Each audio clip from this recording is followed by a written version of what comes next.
A questão de compra, venda ou arrendamento de imóveis rurais já foi tema da TV Cofesse Capacitação.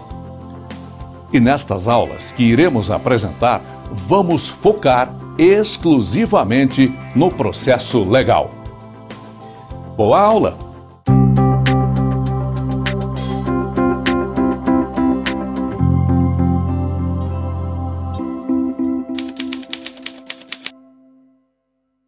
Negociando imóveis rurais.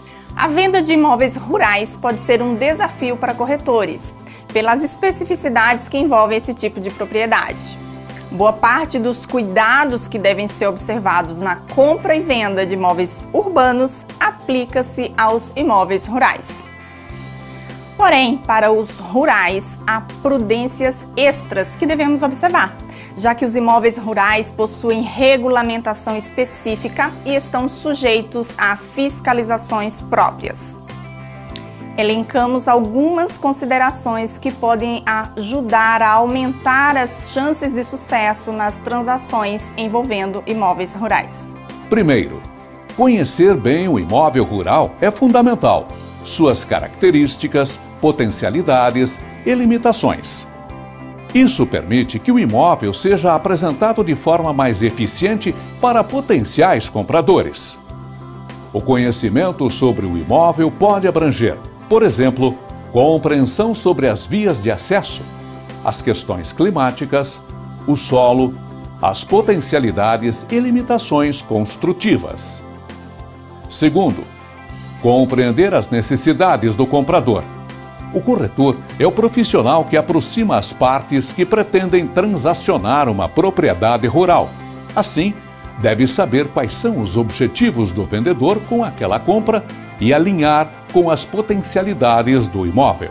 Perceba que há diversos perfis de compradores de imóveis rurais, podendo ser o comprador que busca um lugar para o seu lazer, que busca local para investimentos no nicho de lazer rural, que deseja um local afastado para moradia, que quer investir na agricultura ou pecuária, etc. O agronegócio é extremamente forte em nosso país e apresenta tendência de crescimento para os próximos anos, de modo que as transações envolvendo imóveis rurais podem acompanhar tal tendência. Terceiro, conhecer a região. As informações sobre a localidade da propriedade rural são relevantes, assim como para imóveis urbanos. No entanto, a depender do objetivo do comprador, a localização e o entorno são determinantes para a transação. Por exemplo, as informações sobre o clima e o solo determinam o tipo de plantio, de cultivo, se o local pode ser utilizado para pastagem, etc. Além disso, as vias de acesso podem facilitar ou impossibilitar o escoamento da produção. Tais considerações não podem ser negligenciadas e devem ser objeto de profunda pesquisa. Quarto, conheça as questões legais. O corretor deve conhecer as principais normas legais que tratam de imóveis rurais, além de saber analisar documentação, compreender a existência de licenças específicas e as regras ambientais. Quinto, conte com uma equipe multidisciplinar. A depender do tamanho do imóvel e da sua destinação, pode ser necessária a atuação de uma equipe para avaliar, compreender e propor soluções para a propriedade de modo a viabilizar o negócio. Para vender imóveis rurais com sucesso, o corretor pode precisar trabalhar com engenheiros agrônomos, engenheiros ambientais, advogados, topógrafos, entre outros. Essa equipe pode ajudar a fornecer informações mais precisas e completas sobre o imóvel e a região.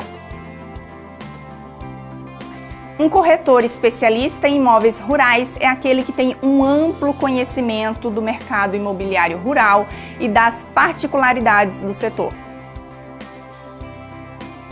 Esse tipo de profissional tem a habilidade de entender as necessidades dos compradores e vendedores de imóveis rurais, bem como as características e especificidades dos diferentes tipos de propriedades rurais. Para trilhar esse caminho, é fundamental conhecer a área rural, clima, topografia, solo, vegetação e fauna local.